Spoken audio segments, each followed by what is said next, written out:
Hello guys, this is Sarmad Amir. Welcome to the most waited videos regarding force density and pressure. अच्छा, हम लोगों ने last lectures में momentum की working को कंप्लीट कर दिया था फॉर ऑल दोस्त जिनको ये है कि सर न्यूटन के लॉज हम लोगों ने नहीं पढ़े थे। तो जो लॉज ऑफ न्यूटन है और जो ड्रैग वगैरह की जो वर्किंग है वो मैं पर्सनली फोर्स डेंसिटी प्रेशर में साथ ही पढ़ाता हूँ, ठीक है।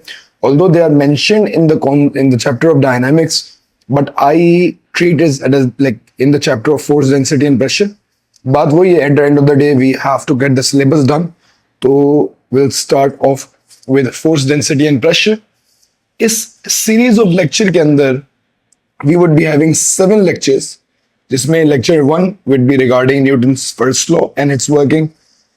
lecture 2 जो होगा न्यूटन्स के सेकेंड लॉ और उसकी वर्किंग से रिलेटेड होगा। Then we have got lecture 3 and 4 that will be related to movements, and then lecture 5 and 6 5 will be regarding density and pressure, and then the lecture 6 and 7 will be regarding the Archimedes principle. तो around 6 to 7 lectures के अंदर हम लोग इस topic को totally complete कर रहे होंगे। अच्छा, starting with the first lecture regarding force density pressure के न्यूटन के फर्स्ट लॉ की वर्किंग क्या है। We all have discussed Newton first law is known as law of inertia, it's law of equilibrium.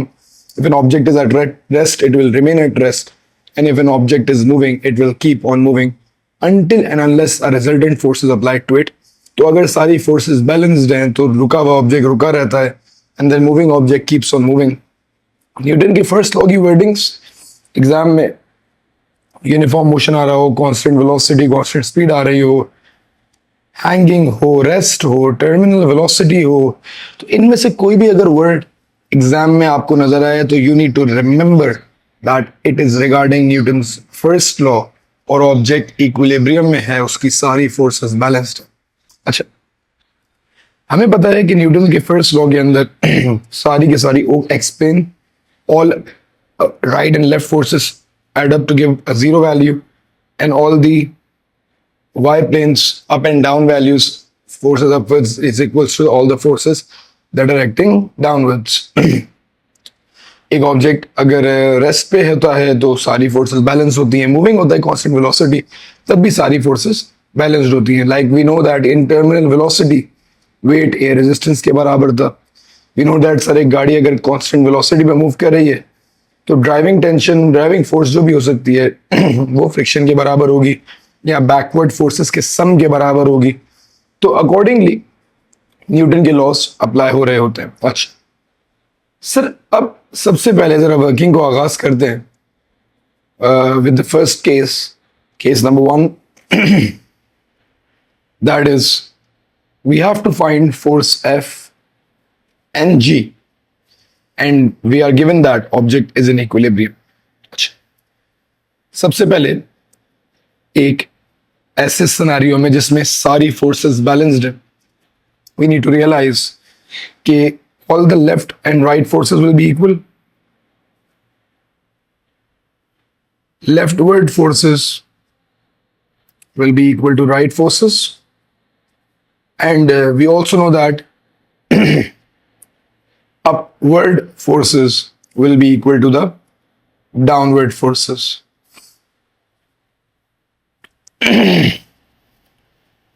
Leftward forces की बात करें तो left पे we only have one force, that is G. और अगर राइट पे बात करूं तो दो फोर्सेस हैं, ये भी F है, ये भी F है, but this will be considered as F cos 60, and this will be F cos 30. दोनों राइट पे लग रही हैं। F cos 60 plus F cos 30. Similarly y plane में बात करूं तो अपवर्ड फोर्स सिर्फ एक है, that is this, which will be F sin 60, and there are two downward forces. One is this one, which is F sine 30, and the second one is this 150 Newton force. F sine 30 plus 150. Let me just drink a little bit of water.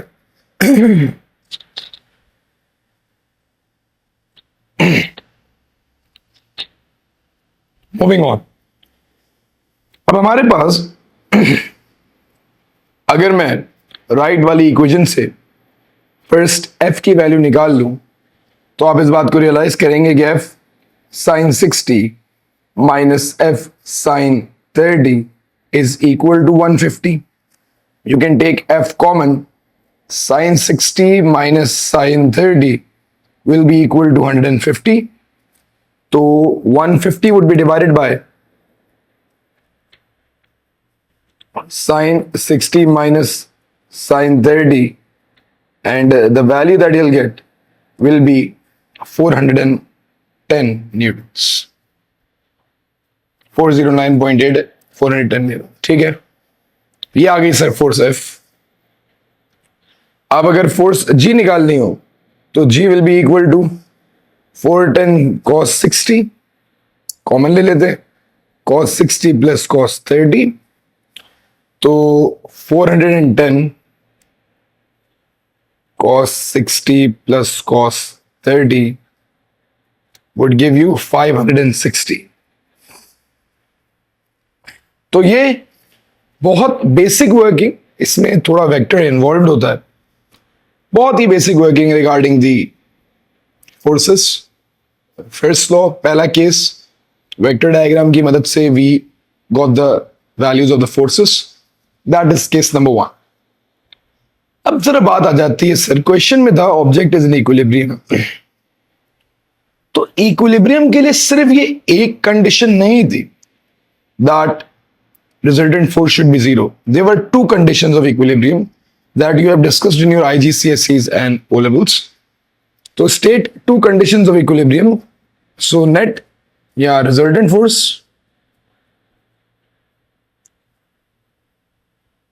should be equal to zero, and resultant moment should be equal to zero. जिसका मतलब है कि sum of clockwise moments should be equal to the sum of anti-clockwise moments.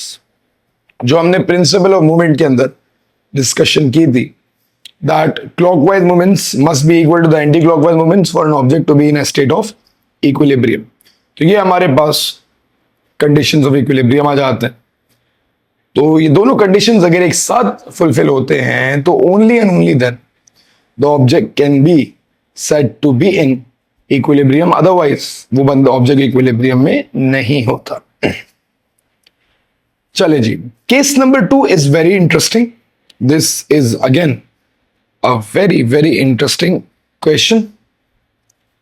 It is given that a block of mass 1.5 kilograms is at rest on a rough surface which is inclined at 20 degree to the horizontal as shown.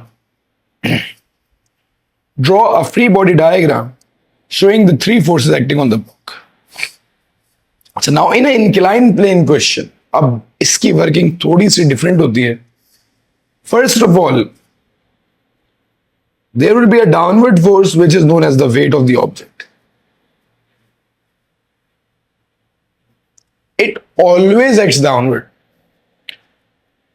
अब एक force जमीन इस पे लगाती है, that we discussed in the chapter of dynamics, जो perpendicular लगती है, and that is called normal reaction या contact force.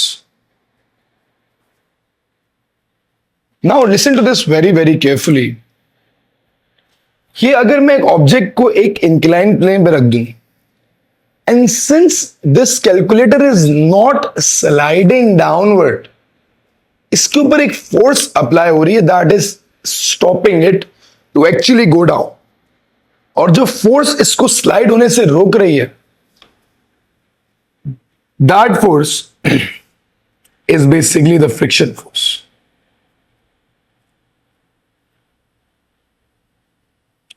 तो जब एक ऑब्जेक्ट एक इंक्लाइन प्लेन पे रेस्ट पे पड़ा हुआ होता है, तो याद रखिएगा, on an inclined plane at rest, एक ऑब्जेक्ट है इंक्लाइंड प्लेन पे पड़ा हुआ है, रेस्ट है कोई और बस एक ऑब्जेक्ट रखा हुआ, तो फ्रिक्शन हमेशा एक्स अपवर्ड्स। इस बात को समझें, आप एक गाड़ी है, एक गाड़ी की हैंड ब्रेक लगा के खड़ा कर दे गाड़ी, गाड़ी is not tend to be sliding downward, the friction is stopping it ना, otherwise the weight is although it's acting downward but the weight is also carrying it down as well। ये बात समझिएगा, अभी समझा रहा हूं। Friction is the force that's stopping it. एक चीज इंक्लाइन प्लेन पे पड़ी हुई है, कोई भी चीज है sir, even this mouse is sitting over ना, it's if it's not falling ना, that means friction is stopping it not to fall down. Until unless अगर कोई रस्सी लगा दूं तो दैट्स अनदर केस, वो तो पे टेंशन आ जाएगी, but I am not saying, अभी बोल रहा हूं कि कोई और नहीं भाई, ऑब्जेक्ट पड़ा हुआ है तो friction will be acting upward and stopping it up. I hope भाई मेरा पॉइंट आप लोगों को समझ आ रहा होगा। This is very important, very very important. Incline plane extremely important concept. अच्छा, मूविंग ऑन, अब जो बात कर रहा हूं sir, this is very very important. Calculate the component of the weight that acts down the slope. ये जो हमारा वेट है, इसका एक कंपोनेंट होता है जो इसको नीचे लेके जाना चाहता है। एक इंक्लाइन प्लेन पे पड़े हुए ऑब्जेक्ट पे वेट लगता है वर्टिकली डाउनवर्ड, इस वेट के हमेशा दो कंपोनेंट बनते हैं। एक कंपोनेंट जो ये वाला कंपोनेंट है, that acts down the slope. ये कंपोनेंट कहां एक्ट करता है? Down the slope, actually wants the object to go down, ठीक है। और ये वाला जो कंपोनेंट है जो अभी मैं बना रहा हूं, let's make it with a colour, और डाउन से देखिएगा, ये वाला जो कंपोनेंट है, ये इसकी वजह से रिएक्शन होती है। ये वेट, लाइक ये जो कंपोनेंट है, ये बेसिकली रिएक्शन को ओवरकम कर रहा है, मतलब इसकी वजह से रिएक्शन फोर्स अप्लाई हो रही है, ये ऑन द सरफेस लग रहा है। वेट वर्टिकली डाउनवर्ड था, वेट का एक component tend to go down, और वेट का एक कंपोनेंट जो है रिएक्शन को बैलेंस करता है। This is always the case, ठीक है। एक इंक्लाइन प्लेन पे ऑब्जेक्ट पड़ा हुआ है ना, तो उसका weight is acting downward vertically, तो उस वेट के दो कंपोनेंट बनेंगे, वन जो उसको डाउन द स्लोप लेके जाएगा, एंड द अदर वन जिसकी वजह से एक रिएक्शन फोर्स बनेगी। अगली बात, ये वाला जो एंगल है 20, ये वाला एंगल भी हमेशा 20 होता है। जो इंक्लाइन प्लेन का एंगल है वो और ये वाला एंगल जो है इक्वल होता है। ऑल्दो रीजन सुन लें, चले आपने रीजन, ज़हन अच्छा हो जाएगा। Like if you realize this is a right angle triangle, क्योंकि वेट वर्टिकली डाउनवर्ड एक्ट कर रहा है, दिस एंगल विल बी 90 ना, तो दिस एंगल विल बी, अच्छा ये बात भी रियलाइज करें कि ये एंगल भी 90 है, तो अगर ये 20 है, ये 90 है, this would be 70। 180 is the sum of all triangles, and then since this is also 90 and this we just got is 70, तो ये वाला माइनस करके 20 आएगा। तो the key thing to remember over here is that ये वाला जो incline plane का एंगल होता है, वेट के कंपोनेंट्स का जो एंगल बनता है वो भी सेम बनता है। तो पार्ट बी में calculate the component of weight that acts down the slope, तो ये वाला component will be W sin theta. तो component that acts down the slope will be W sin theta। Sometimes ये W is mg ना, तो mg sin theta भी लिखा जाता है।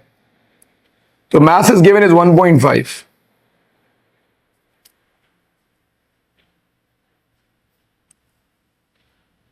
that's m, g is 9.81, and then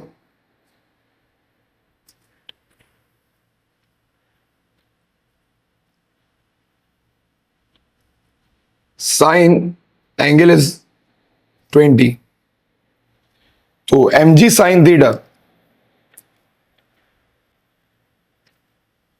your value is going to be 5.03.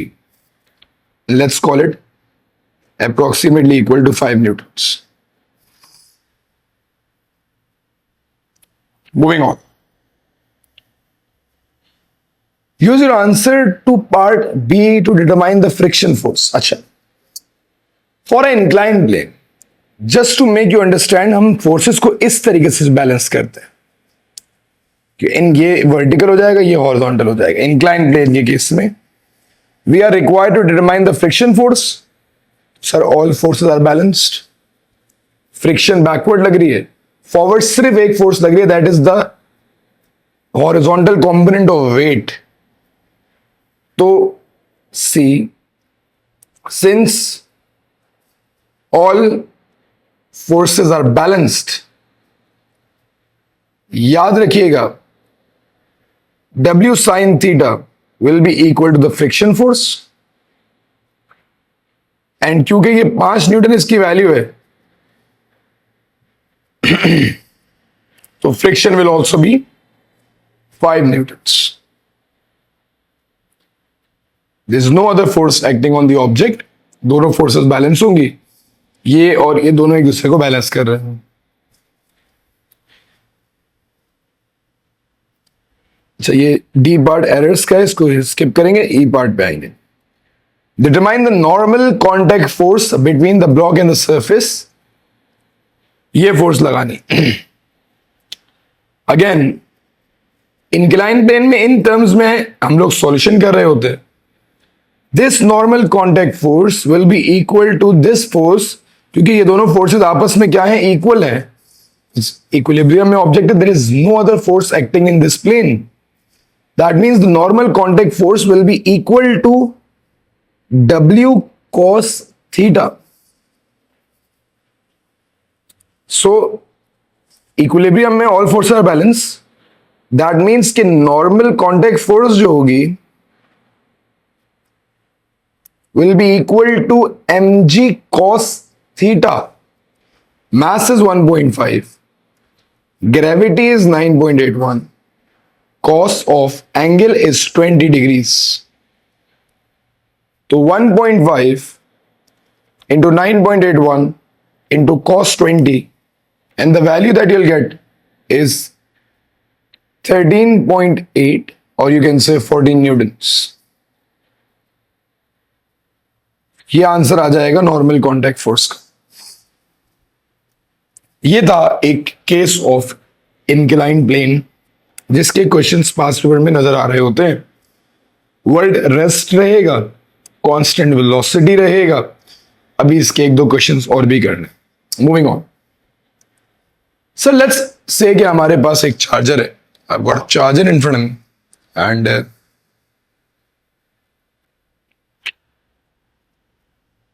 If you would realize कि sir अगर ये चार्जर हमारे पास हैंग हो रहा है, दैट मीन्स जितना इस चार्जर का वेट है, it is the same as the tension in the string.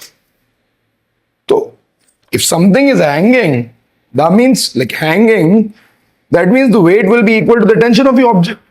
If let's say weight is 2000 Newton, that is meaning that tension is also 2000 Newton. If something is hanging, तो एक hanging situation में weight किसके बराबर हो जाएगी, tension के. But what if something is hanging with two different forces? Although rest पे है, तो मतलब क्या है, इक्विलिब्रियम है. तो this is case number 3 regarding the strings. इसका मतलब सर ये जो वेट है ये इसके और इसके दोनों के टेंशन के बराबर होगा, लाइक टेंशन के वर्टिकल कंपोनेंट्स के बराबर होगा. तो इस क्वेश्चन को जरा देख लेते हैं. This is also very important. Calculate the horizontal component of the tension in each string. सबसे पहले मैं हॉरिजॉन्टल की बात करूं तो ये वाला component will B 0.58 cos 230 and this will be 1 cos 60। तो अगर आप टेंशन निकालें, टेंशन का horizontal component,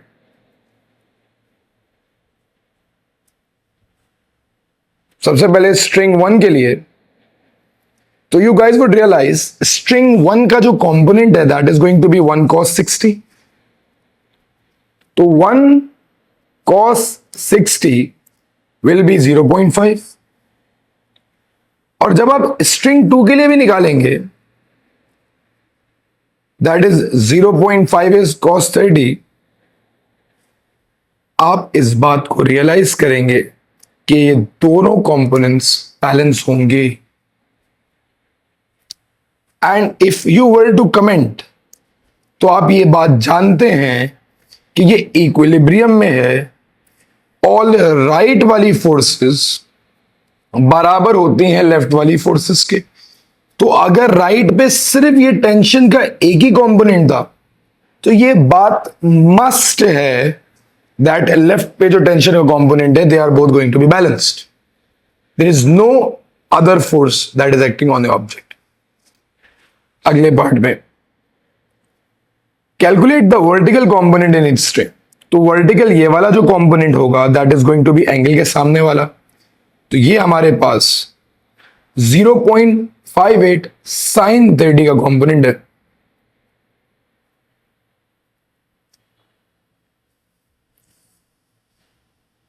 vertical 1 is 0.58 sin 30 and the second one is 1 cos 1 sin 60। तो 0.58 sin 30, the value is going to be 0.29 newtons. और ये वाला जो कंपोनेंट है this is going to be 1 sin 60 which is going to be 0.86 newtons, 87।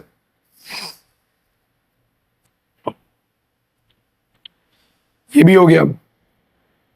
Last but not the least, अगर मैं इसका weight निकालना चाहूं तो क्योंकि हमारे पास all upward and downward forces are balance, तो ये बात मस्ट है कि ये जो दोनों अपवर्ड वर्टिकल कंपोनेंट हैं ये मिला के वेट के बराबर हो जाएंगे, which is going to be equal to 1.16 newton. तो ये दोनों component will be equal to the weight of the object, hence ये वेट के बराबर हो जाएंगे 1.16 न्यूटन। अच्छा, ये आ गया सर केस नंबर 3। अच्छा, अब न्यूटन्स के फर्स्ट लॉ का लास्ट के सिनेरियो एंड इस लेक्चर की last question, that is the most technical question of Newton's first law. First law of Newton अगर पूछ ले स्टेट न्यूटन्स फर्स्ट लॉ, तो आप क्या लिखते? When object is at rest, it will remain at rest, and when object is moving, it will keep on moving until and unless a resultant force is applied to it. No, that's too long. तो इसकी जो wording है that is object continue its state of motion until acted upon by resultant force.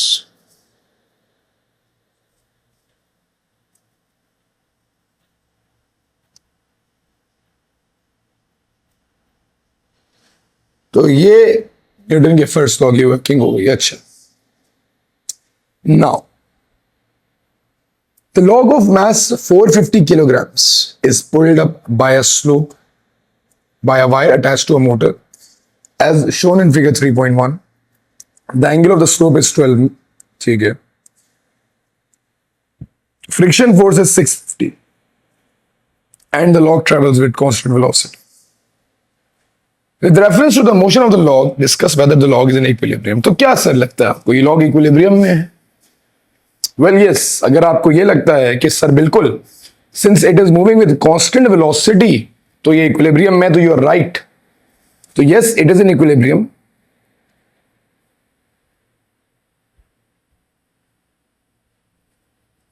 Since it is moving with constant velocity.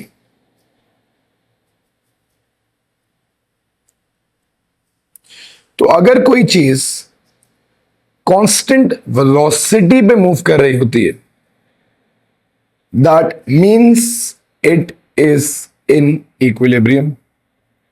कोई भी चीज अगर constant velocity पे move कर रही है तो इट इज इन इक्विलिब्रियम। अगर एक्सेलरेट नहीं करे तो resultant force since causes acceleration, if the object is not accelerating nor it is moving in a circular motion, the object is in equilibrium. अच्छा, now they're saying that calculate the tension in the wire. Nah, that's very amazing. Sir, upward हमारे पास जो component है वो tension है, जो ऊपर की तरफ एक्ट कर रहे हैं।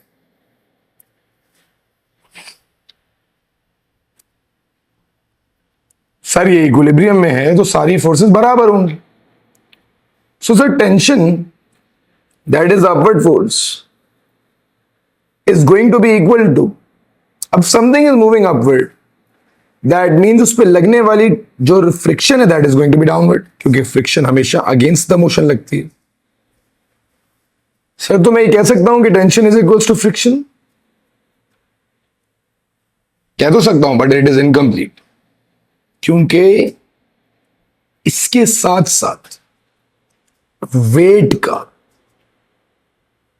डाउन द स्लोप वाला कंपोनेंट भी डाउनवर्ड एक्ट करेगा। ये एंगल 12 होगा, this would be W sin 12। ये बात को समझना बड़ा जरूरी है कि अगर एक ऑब्जेक्ट को इंक्लाइन प्लेन पे मैं ऊपर खींचूं, when object is pulled up,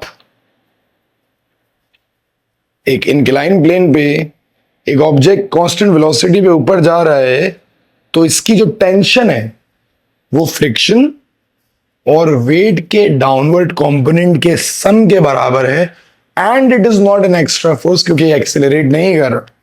तो friction plus W sin theta, tension is unknown, friction is given in the question, that is 650, and the component of weight, that is mg, mass is given, that is 450, and angle is 12 mg sin 12। तो जो मेरा tension का value आएगी that is gonna be 650 plus 450 into 9.81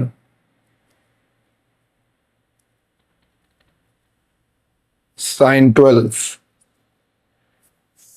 Value of tension will be 1567।